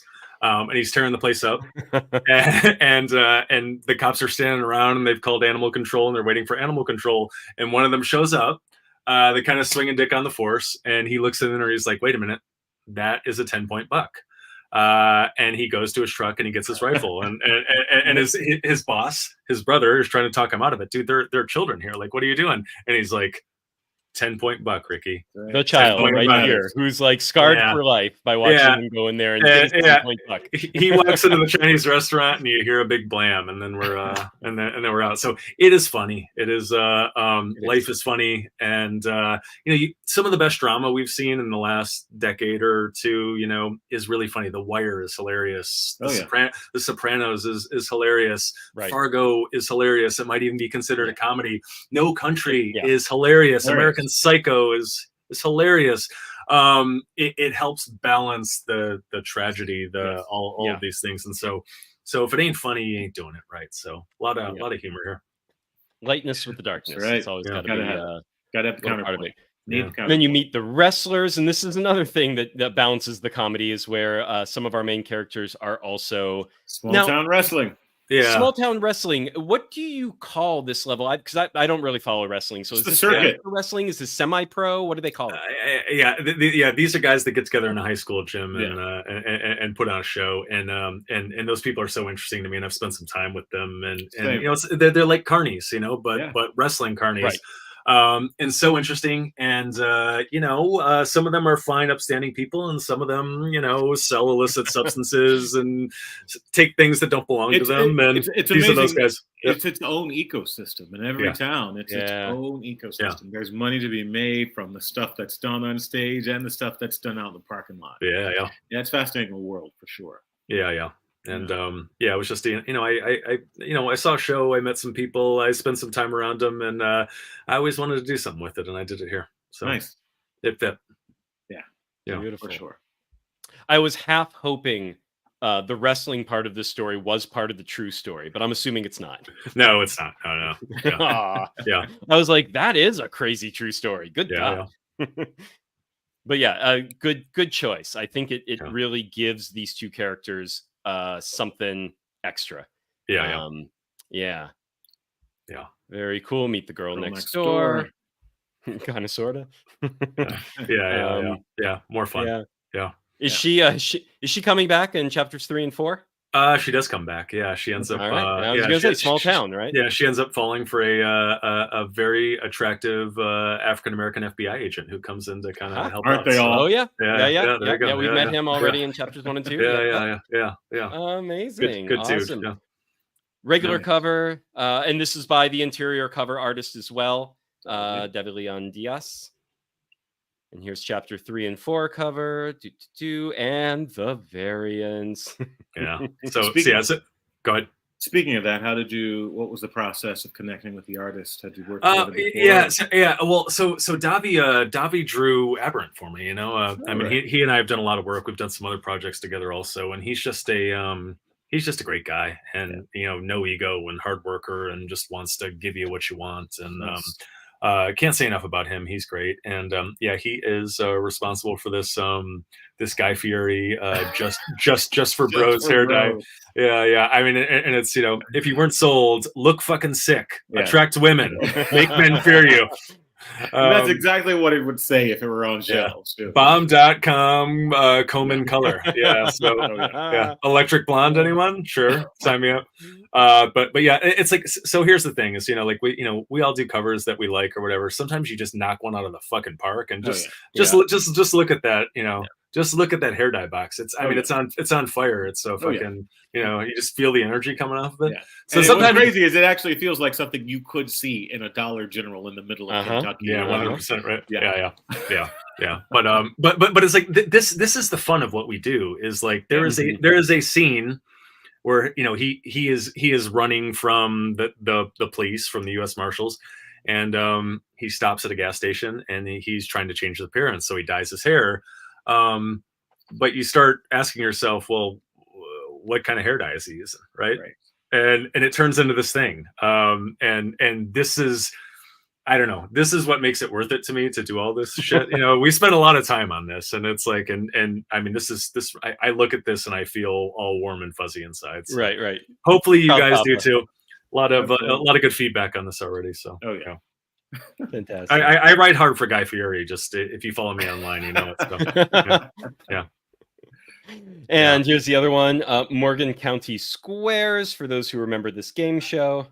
Yeah. So it's a Hollywood Squares homage. Morgan County is the fictional community that Hollywood Squares isn't still around, is it today? There's some version of it on. Yeah. Okay, So a bunch of C-list celebrities that would they've gone the route of what are they called? Reality stars now. Yeah. And so this actually features characters from the Rylend Grant verse. There's Laney from The Jump. There's Rook from Aberrant. Denver Wallace from Suicide Jockeys, Richard Holton from Peacekeepers, Banjax from Banjax, and then some of my favorites, a few extras. Al Hasselhoff, Mr. T, Fabio after he got hit with the goose. I didn't notice the goose. Yeah. Just a lot of good stuff in here, but just having fun. We try to make these things fun, and we have these drawn rewards, and if you are inclined, we will put you in the center square. So nice. Yeah. That's with your name and everything. So amazing. Good stuff. Amazing. Very good. Yeah. And then one more, the most atmospheric of the covers. Yeah. For sure. No Country for Old Men homage, and that's from Fabio Alves. Yeah, I was gonna say Monster Matador guy. I was like, that looks a lot like him. Fabio Alves. I introduced Stephen Prince to That's Fabio. right. That's right. You mentioned that. Yes. Fabio drew Banjax and was actually nominated for a Ringo-Award for Best Cover Artist for Banjax. Fabio draws The Jump, and he draws the latest edition of Monster Matador. Of course, like Steve started out drawing it, but very cool. I don't remember which, I think it was the Jump Kickstarter that like turned me onto you in the first place. Like that was my Jump number 1, I think was my first one. And by the Jump number 2, I think I bought your digital whole back catalog kind of thing. I was like, okay, I'm all in. I haven't read them though yet, but I have them. I would normally, if we didn't have our own Kickstarter. Buying them is the important thing. That's the important thing. Sort of. I mean, I want to read them too. There's one of those things where I also don't want to, you say you don't want to die with all the stories in your head. And similarly, I worry, I know I'm going to die with so many things unread that I want to read and so on and so forth. But, there's a certain short list where I'm like, but let's get a little ways into this. Like, let's not let all of it go unread. This is silly. And I normally would use the excuse of having you on for the first time to deep dive into all of it and get it all done. If we didn't have our own Kickstarter going and I wasn't doing other people's shows on top of hosting our own show, I was like, Jesus Christ, it's a lot of guys do it. It's hard. It's a lot of stuff. Also, I don't expect you to like mainline 100 issues of something. But one day, I love everything I've seen about it, so I'm super curious about it. I have a stack behind me of stuff that I need to read. Also, so when most all of your friends are comic creators, exactly, it gets difficult. All right. Ooh. And the variants for chapters 1 and 2. I got a Fargo variant, a Heat variant, and Points Break homage variant. So. That's the masks. Yeah. Very cool. Very cool. All right, and we're past the Orebird, so we're not going to pay any attention to that. But then, digital number 1 collection, so you can get all the number 1s in just one go. So every backer automatically gets every number 1, cool. So they get an intro to and so when I say up front, good idea, so right off the bat, everybody got the first these 4 number 1s, and then they also got the 2 issues of Peacekeepers, and maybe it's 4 issues of Peacekeepers, I guess, depending on the digital tier. So you would immediately get 8 comics. Our first stretch goal when we funded was it is our digital bonus digital extravaganza 12 plus comics from, some of the greatest creators out there. And so I guess that makes it, what do we have? 8 plus 12. So I guess that makes it 20. Okay. I should update my my nomenclature. Yes, you should. Every backer. I mean, 17 plus does work still, but yes. Yeah. Every backer gets 20 comics right off the bat. So it is a cornucopia. Good word. Amazing. And then the scripts for Peacekeepers, and don't forget, Rylend is a screenwriter as well as a comic script writer, so might be some gold in them. The process stuff really helped me when I was trying to figure out how to do this, and there are a lot of people out there who want to do this. The good news is that there's no right way to do this. The bad news is there is no right way to do this, and so it helped me to look at the way people do it. And so if you keep scrolling down, so you get my scripts, and then scroll down, you get the digital files. So you see the scroll back up. Yeah. See this guy. Yeah. One more. You get all the. Here we go. Yeah, you get the whole process. Yeah. You get the layouts, you get the pencils, you get the inks, you get the colors. So you see how the book was built. And then of course you have the final product that's lettered and everything. Right. That was such an education for me when I was starting to get into this. Like, well, how do you build one of these things? And and so process junkie stream. But yeah, that's always a good thing. So something I try to. And yeah, I mean, on every campaign, I'll get messages being like, "Hey, can I get the process stuff for the jump? Can I get the process stuff for?" Yeah. So it's cool. It's people dig it. So yeah, that's really cool. Yeah. All right. And then the entire Rylend Grant digital library, not just the number ones. Yeah. So this is something I went all in on a Kickstarter or two back whenever he did Jump number 2. So yeah, it is quite a library.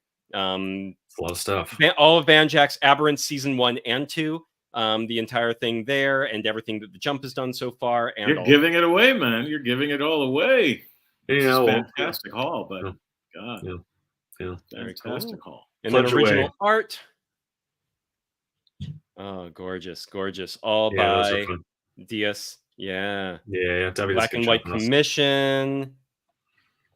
Yeah, and so these are always fun. That's put our characters into, and we'll put you in anything, and these are just always fun. We always get some people are like, "Hey, we had a guy a campaign or two ago who's like, I am a weed lawyer.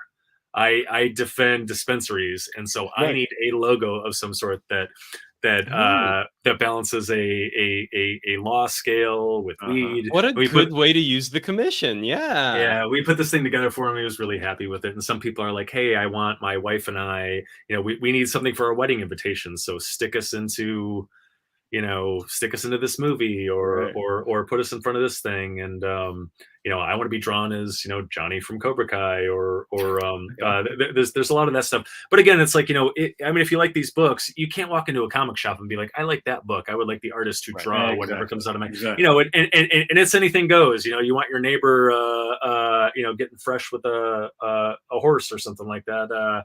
We may have to have a longer conversation about it, but we'll do it for you.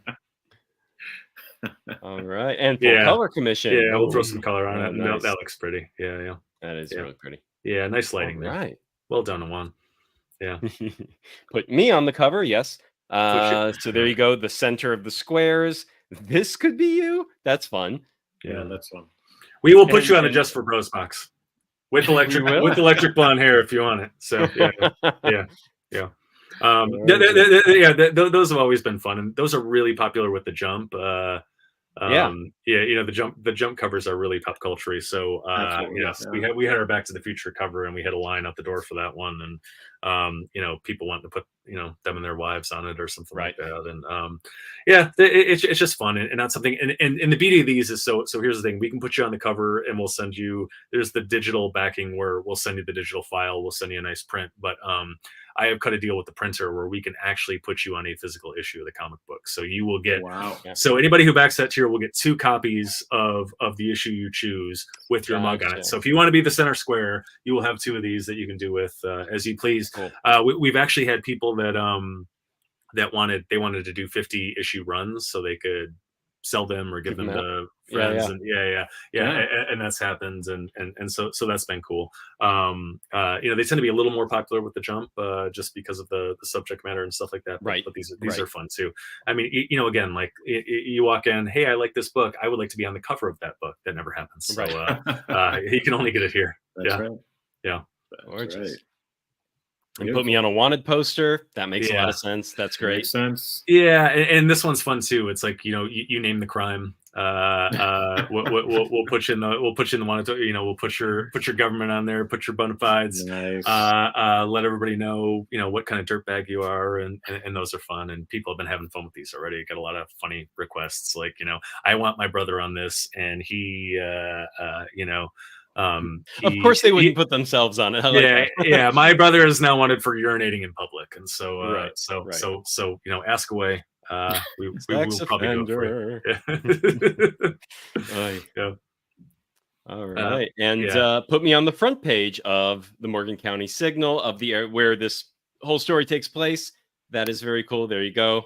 Yeah, you give us the headline. We'll yeah, do that's that. cool. Yeah, that's cool. Gorgeous. And put me in a movie TV show. How does this one work? Oh, I see. Here's the Back to the Future. Yep. And so these are things, and exactly that is the iconic image of Doc and Marty, Right. and that is a very that is the bearded comic bro, actually, who you guys probably know. Yeah, yes, I do. Great guy, great show, and that is he and Mrs. Bearded. And they did a 50 issue run of this, and they they gave it away to promote the podcast and give some money to charity on it and stuff like that. And so we had people do this and then use it as their wedding invitation. It was cool. So it's fun, and just a unique thing. Again, like I a lot of people just print floppies or whatever. Right. This is such a way I get to interact with the readers in such an interesting way here. I put comics in comic shops for a long while, and like, you're kind of just shouting into the Grand Canyon. Like, you hear a little bit back on Twitter, and you meet some people at cons, but this is a direct line. And so I have, over whatever it was, 5-6 campaigns now, like, just said, hey, what do you guys want? And so I listen, and I people like seeing themselves on stuff. So absolutely. Yeah. So some good options here. I mean, we got Back to the Future, but then we got some other kind of cool ones too. If you scroll down, we've got Mandalorian. That's very nice. Yeah. Put you in the armor. That's a little Stay Puft Marshmallow Man if you want to crunch up New York City. These are just fun. Little Michael Knight action. Oh yeah, a little Hoff. Yeah, little Hoff, little chest hair. Yeah, little Magnum PI. Oh yeah, Magnum PI. Yeah. There we go. Make me Magnum. Yeah. Oh, Last Dragon. Gotta have that. Gotta have that. Well, show enough. Yeah. Show enough. Yeah. Kiss my Converse. Little Ice Cube. Today was a good day. There you go. Yeah. Some nice little.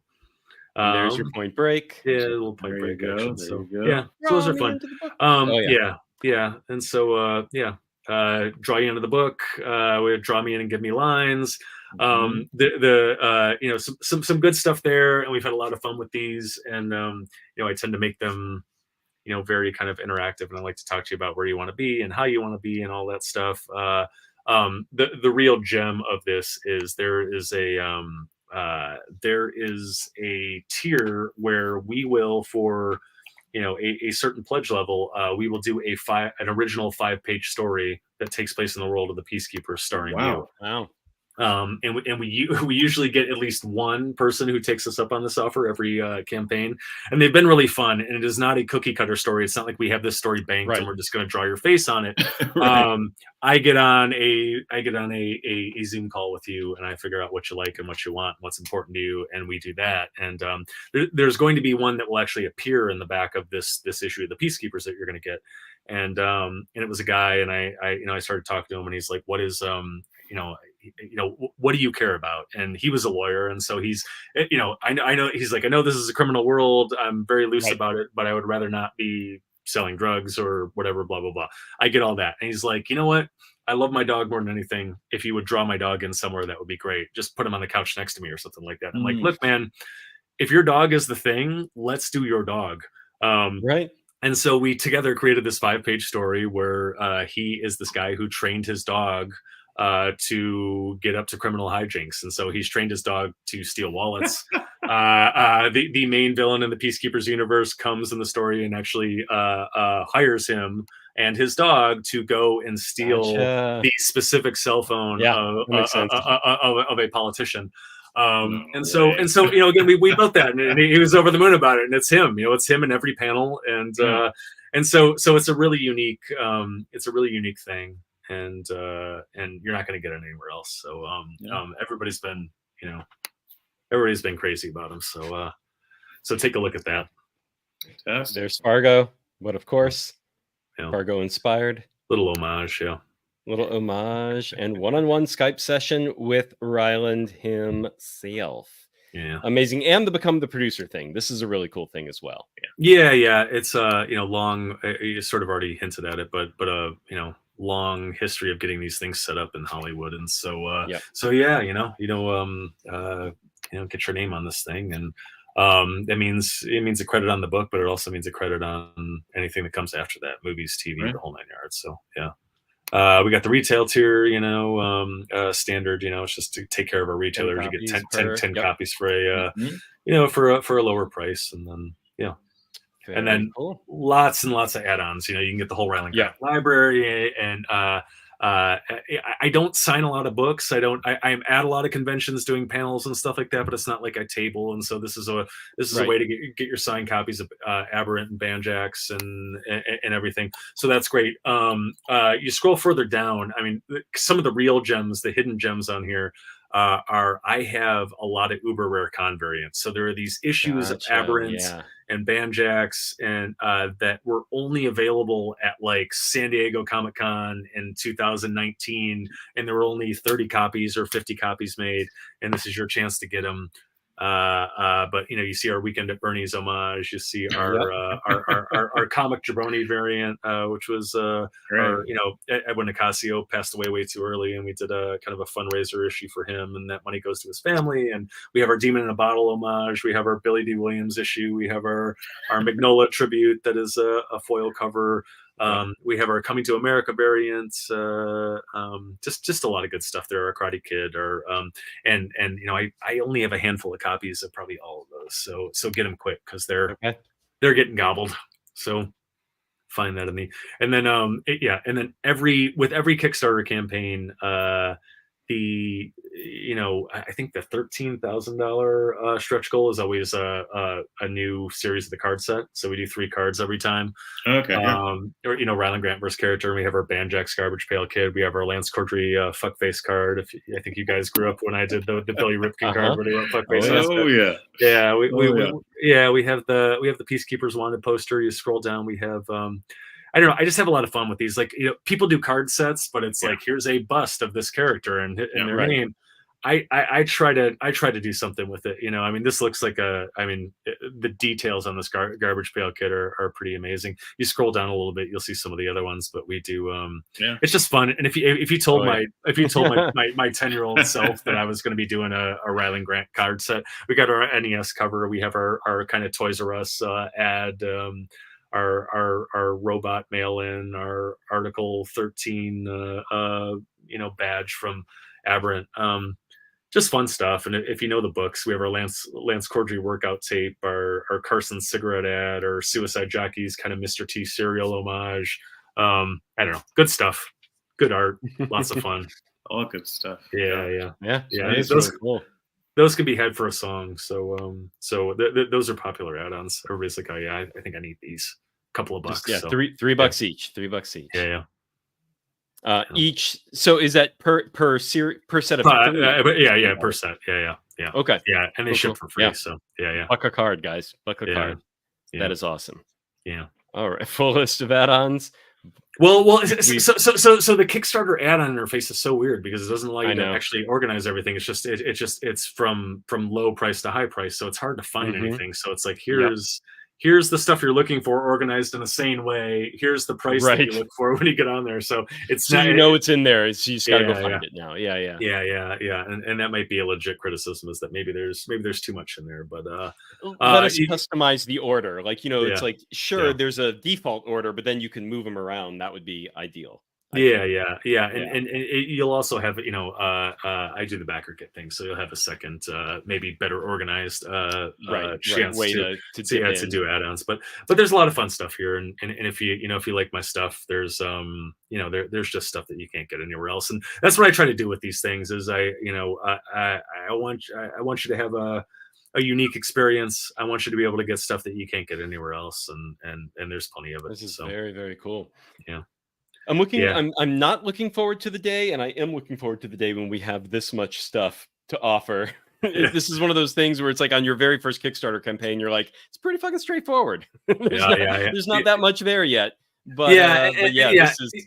Yeah, and this is the Peacekeepers Kickstarter, but it is a one-stop Rylend Grant Half Evil Comics shop. It's everything we did, and again, I don't table at cons. I hate doing it, so this is my, a couple of times a year now. I set up shop, and it's the pop up, and you can come get everything, Right. and if you don't see something there, ask me about it. And Fa Shang Origins, by the way, this is one we haven't mentioned until this very moment, but you are the writer on this from Immortal Studios. And I started writing another book for Immortal also, and Fa Shang was kind of the flagship book that helped close the Dynamite deal, so all those books are going to be in comic shops with Dynamite, and that's exciting. Beautiful.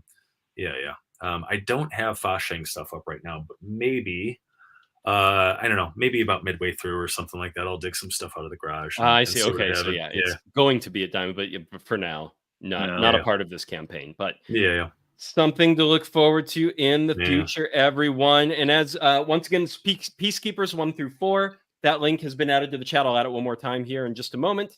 We can go ahead and probably stop sharing the campaign page, and we are now. Any last words you wanted to say, Rylend, about the Kickstarter, or have we? Anything we haven't covered? No, I think we covered it. It's just it's a good book, and it's not something, I think, in a good way that you're used to seeing. Get a little feedback there. What is that? I love doing it. It might be the best thing I've written in a really interesting way. So go check it out. Please do, guys. The Ringo-Award winning Rylend Grant. Hell yeah. That was like, Rylend, what's your last name? No, that was dramatic effect. Calm down. Dramatic effect. Oh wow! I aim to become a Blanche. Wow. Okay, I aim to become. Oh wow! I'm all for it, depending on the day. So everybody loves a Blanche. Everybody gotta have a Blanche. Everybody loves a Blanche. What did you guys pair with the book? That's where we're headed. Did I just step on you? Did I just ruin the entire fucking show? God damn it! No. This is the weird part of the show for people watching, especially if you've never watched this before. This is where we announce what wines we've paired with the Peacekeepers chapter 1 and 2, because we haven't read 3 and 4, but we're assuming it's pretty much the same comic. So with the Peacekeepers, right before we do that, a couple more comments just to catch us up. My life is hilarious, trying to balance out the darkness. That was our Light in the Darkness comment from a little earlier. And many unread back catalogs sitting on my shelf. All of us. We all feel that pain. All right, Dallas. Unread books. You are kicking us off on this one. So what wine did you pair with the Peacekeepers? All right. So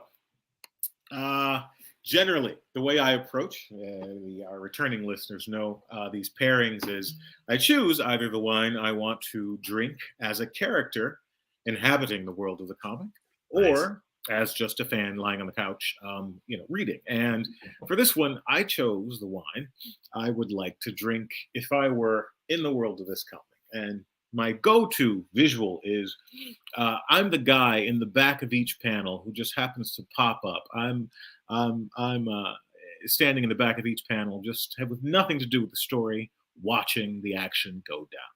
I am the ghost at the feast who has nothing to do with anything but is a looming presence. And there's something about the world you've crafted here that is real, it's really tactile. like you can feel this sort of not deep south, but southern adjacent kind of world, right? It's even though it's sort of Michigan-y, there's a real sort of southernness to it. Yeah, Hicks or Hicks anywhere. Hicks or Hicks anywhere. I was going to say. Hicks or Hicks. Yeah. And the sort of, you know, when I think of the hick, I think of roadkill. I think of the meat of necessity. And particularly when you have the $10 scene, that meat is going to good use. For sure. That meat's going to good use. That is good old venison. And get a stew going. You're getting a stew going. It's going to your cousin owns the processing. He has the venison processing barn down the street. You just drop it off. You get 100 pounds of sausage. You get some shanks, right. And then that standalone like long freezer. Then you open that up and put it in bags, all in that. And that's where it stays. And you're eating off it for the next 2 years. You're giving it away for gifts and birthdays and Christmas. And I knew I wanted a wine that would complement a really hearty beef adjacent meat like venison. And one thing that's spectacular about venison is you can make a tartare that's excellent from venison because it doesn't have a really high fat content. I also knew that whatever wine I chose was going to need to have some need to complement or express some tobacco notes, because I know where these guys are, there's some cigars being smoked. These are some smoking ass motherfuckers. Smoking motherfuckers. You know, they are smoking. Grandma's smoking. Grandpa's smoking. Everybody's smoking. I also Grandma's annoyed because she's not smoking when she's in the hospice or wherever, you know, her retirement home, but she's fucking annoyed that she's not smoking. So yeah, exactly.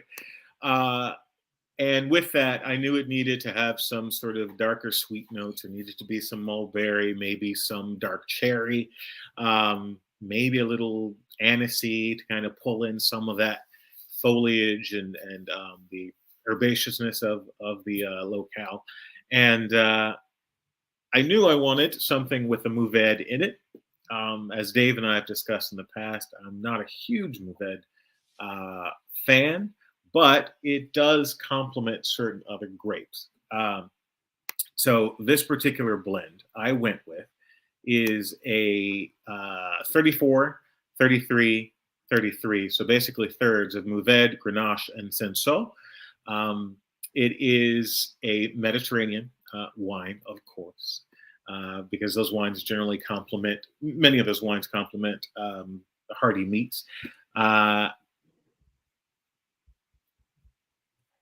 Let's just go ahead and show you guys here. Ooh, nice orange It label. is a Cadet de la Bougoute. It is from Famille Tadi. It is, like I said, hold that up. You're bigger now. Hold that up. There we are. How's that? Beautiful. So yeah, this wine is really hearty.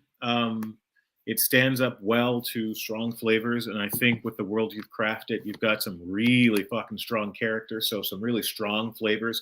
And on top of that, I think the sort of tent poles of the world you've created, you know, you've got the wrestling, you've got the cops, you've got the robbers, you've got these sort of really accessible concepts, but they blend kind of seamlessly, honestly. And this wine is sort of a perfect little blend of near equal thirds of these three grapes.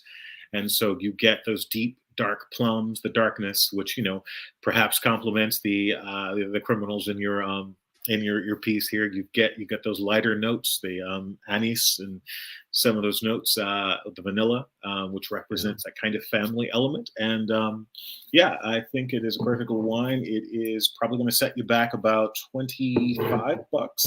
In general, it's sold out in most places right now, because it's been Mediterranean wines popular. are still not as like they don't come over in as big a numbers as other places. They limited runs, and you know, with the tariffs and the Luckily, Luckily, the Peacekeepers is not sold out. So if you want all of these notes that you're talking about, That's right. You can't read the comments. That's right. You can get it in a Get a book. bottle of Hop this on over to and read it. Kickstarter. Yeah. And imagine yourself in the world, you know, Yeah. standing in the background. And I will while- say, guys, in a more so that is what Dallas just described with the Move Ed, Grenache, and Cinsault. That is, even though it is a G, an M, and a C, which is Right. how you spell Cinsault, that is actually a GSM blend. It's a GSM blend. It's part of the rules, which is a Rhone French blend, but this one's coming from the Mediterranean. It's a Right. version of that. In GSM, it's usually Grenache, Syrah, Move Ed. That's But right. then Cinsault is the fourth grape that can be the same amount. Like you can just remove one of it, not Grenache, but you can remove one of the other two. It honestly replaces the others in equal measure. Right. And no one talks about it, even though they all call it a GSM blend. That C is the fourth other major one you can add to it. So sometimes you'll get that C replacing one of them. So it is a GSM or Rhone style blend from the Mediterranean. So go find a GSM blend and you'll get a lot of those same kind of notes all balanced together. And that GSM is something we make it here in California. You can get it from Argentina. It's hard wines, not to they make find a GSM GSM blends. somewhere. Yeah. So you'll definitely be able to do that. All right. What you got, Dave? So I did a blend as well.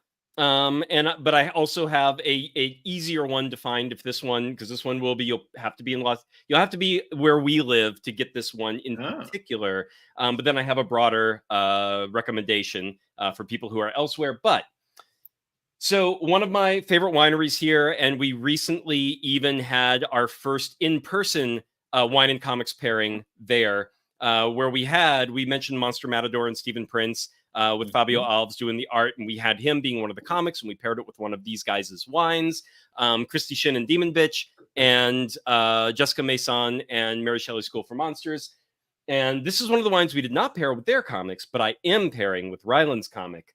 And that is, let me make myself big so everyone can see this a little bit better. But this is going to be, you'll see they make a little cutesy chemistry equation, and it's a Z and a T. And if you look on the back, it'll tell you what it is. And it is Zinfandel and a French grape called Tannat, which is now very popular here in California, but predominantly you'll only find it in California and France for the most part.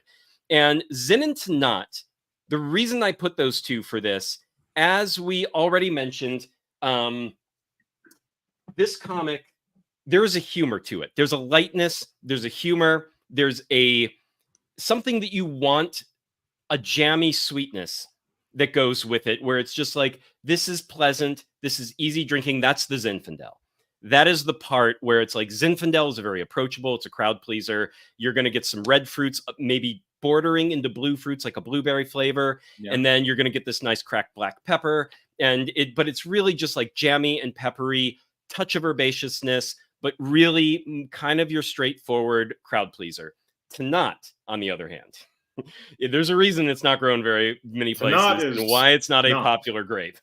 So Tannat is an astringent motherfucker, and it's got a kick, and it's one of those things. In France, the place you get a single varietal Tannat is called Madeiran, which is where if you ever buy a Madeiran, that is a full-bodied Tannat. That's the origin. And you're supposed to sit on that fucker for like 10 years before you drink it, because it's just one of those wines. It's rough. The tannins, which just dry your mouth out. It's like you feel like you can't swallow if you drink it too young. It's just so coarse and rough. It does a little bit better in California. It's more approachable early on. This is actually a library wine, so it's got some years on it, which is good. And they still have a stash at the Blending Lab here in Los Angeles. So if you're near Los Angeles, the Blending Lab, Zinfandel Tannat blend. Good place. The Zin crowd pleaser. The Tannat has this like green bell pepper, and even maybe a little bit of like onion astringency in there that like really cuts through that jammy sweetness and gives you something that you got to think about a little bit, and is like, it's blended with the Zin. And this is predominantly Zin. I believe it was 59% Zin, 41% Tannat. So it's a little heavy on the Zin to make it a little easier. And then that Tannat comes screaming through, and you're just like, oh, this is not just crowd pleasing. There's more going on here. What ends up happening with the Tannat and that Zin blend is you get, as he was saying, you get that jammy sort of note, but you also get this astringency, which is sort of tartness. And so you end up getting this sort of a relish, sort of like a berry sort of relish kind like of a cranberry relish kind of a exactly. thing going on. Yeah, So definitely. it's tart and satisfying and sweet and satisfying. Right. So yeah, But not so astringent that you're like you don't want to drink it, or I mean, everyone's palate's different. My palate loves this. I think if you're the kind of person that wants to put a little like cranberry sauce on your turkey, yes. or on your stuffing and blend it together, so it's not just pure cranberry sauce, but it's there, and that is balancing out the heaviness and the fattiness and the whatnot of the rest of Thanksgiving dinner, then this is the kind of wine for you. And I think I needed to find something that was going to have that fruity, jammy, crowd pleasing element, and then something that was a little more violent and a little more like just punchy in the mouth. And the one thing that everybody can find wherever they are, much more easy than a Tannat, and especially this particular Zin Tannat, which is really only here in California right now, is a Cabernet Franc. Yeah. And a Cabernet Franc is believe it or not, a lot of people are going to be like, not Cabernet Sauvignon. And it's like, no, it's actually the parent grape of Cabernet Sauvignon, but it is everywhere. Like most places grow at least a little bit of it. You'll find it. You'll find Cabernet Franc in any wine store. Just ask, even in grocery stores, just ask the people there, like which bottles of these are Cabernet Franc. They'll show you. And Cabernet Franc it has an element of Cabernet Sauvignon in it, where it has that nice, rich, deep tobacco and berry flavors. But then Cabernet Franc has that bell pepper astringency too. The Cabernet Sauvignon does not. And so you get this nice little crispness and this nice brooding berry flavor that just balances each other out in this perfect harmony. The thing I liked about the Zin Tannat is it's a little less than perfect harmony, which is I think why it paired so well with, it's got that something that you're just like, whereas a Cabernet Franc is usually like mostly just pleasant, but does have that astringency that balances it out. So in a pinch, wherever you are, Cabernet Franc, go with that. And if you're here in LA, look up the Blending Lab. They're great. Yeah. And this Zin Tannat is great. Great stuff. Nicely done. So that's the anchor of our little program here. That's the reason we show up. Impressive. All right, Rylend. So one thing we ask of all our guests, they're going to bring on a comic that they are either they love or have loved for a long time or just are enjoying right now. Pair it with a beverage. Spotlight it and pair it with a beverage. What you got, my man? So I cheated. And that's how I do. I can never do the assignment straightforward. You said a comic, but I didn't do a comic. We were talking about my my influences for the Peacekeepers, and one thing I say in the video and have said here and is on the Kickstarter page is that Elmore Leonard novels have really informed this thing. It's my love, and I as I started, I wrote. I got my first novel off the ground last year, and it's a crime novel, and I really did a deep dive. I read 18 Elmore Leonard books last year, and prep, and most of them I was rereading. But I was in kind of a Peacekeepers type mood, and so for my assignment, I focused on the Rylend books that inspired the TV show Justified. So Riding the Rap. Let me make you big here. Hold on. Okay. There we go. Riding the Rap. Pronto, Fire in the Hole. Rylend was the one that he actually wrote after the TV series came out, and so it's kind of TV series Rylend and not book Rylend. But then City Primeval is the it is the non-Rylend book that they sort of changed pretty dramatically to make a Rylend story. Put Rylend in Detroit. But when I start to think about Rylend and that world, Harlan County, I think of whiskey. And booze in general is not a throwaway in the world of the books, in the world of a show. It is something that binds everyone together. And it's interesting for a number of reasons. I think it is right off the top, it is a socioeconomic indicator, right? It is the legislator of socioeconomic differences, and sometimes it's simple, right? The blue collar guys, first of all, it all goes back to bourbon, right? Always. Always. But the blue collar guys that we get used to, the Boyds, the Rylends in the beginning, they're gonna default to a Jim Beam, to a Wild Turkey, right? That's right. But then you have the more moneyed, more influential folks in the books and the series, like Art Mullen, Raylan's boss, the guy that's played by Nick Searcy, very expertly, even though he turned into a kook in the TV series, and he was known for keeping a bottle of Blanton's in his office. So you go from whatever, a $10 to $20 bottle of whiskey to a $150 bottle of whiskey, right? Rock gut Yeah. whiskey. Yeah. There you go. But then you have the people that were really trying to show, right? Show you how important they are, trying to flex. The Limehouses of the world, who is always trying to show that bottle of Pappy Van Winkle that is going to be Pappy, yeah, $900+ on the low end, all the way up to you buy the right bottle or the wrong bottle, and you might be in for $5,000. Right. And so I always thought that was really interesting. And so if I'm pairing for this for you guys, one of the things that really strikes me in reading back through these books, and maybe even looking back through the TV series, is that often it was an indicator of how important the conversation was you were having, or how much you liked the people you were talking to. It was what you wanted the night to be. And so if we sat down and I pulled out the Jim Beam or the Wild Turkey, you guys might be a little offended, yeah, exactly. I don't value this conversation we're having too much. Right. So here's some, here's the well shit. I wouldn't do that to you guys, right? Yeah. And that Pappy Van Winkle, I don't know, you might think less, you may enjoy drinking it. But you might think I was an asshole who was showing off, right? And I don't think that's me either, right? And the bottom line is there is as important as this stuff is, there's a lot better somethings to spend $1,000 to $5,000 on than maybe a bottle of that stuff. So I think I'm going to reach into my lower desk drawer. I'm going to pull out that $150 bottle of Blanton's and show you how much I appreciate you guys. And I'm going to pour you a tall glass, and we're going to toast, and we're going to look each other in the eye, and we're going to talk about who we like and who we don't like, and whose ass needs kicking. And who deserves a pat on the back, and we're going to talk about how much we have enjoyed the last 2 hours. So cheers, guys. Blanton, that's a good choice. That's a damn fine choice for sure. Yeah, there you go. Good. I take that. Absolutely. Yeah. All right. Cheers, everyone. No judgment here. No judgment. Cheers, everyone who's been watching. We are almost at 2 hours, so we are going to let Rylend go. But this has been an amazing conversation for everyone who's been watching. Once again, The Peacekeepers 1 through 4 on Kickstarter. Rylend Grant. Go look that up.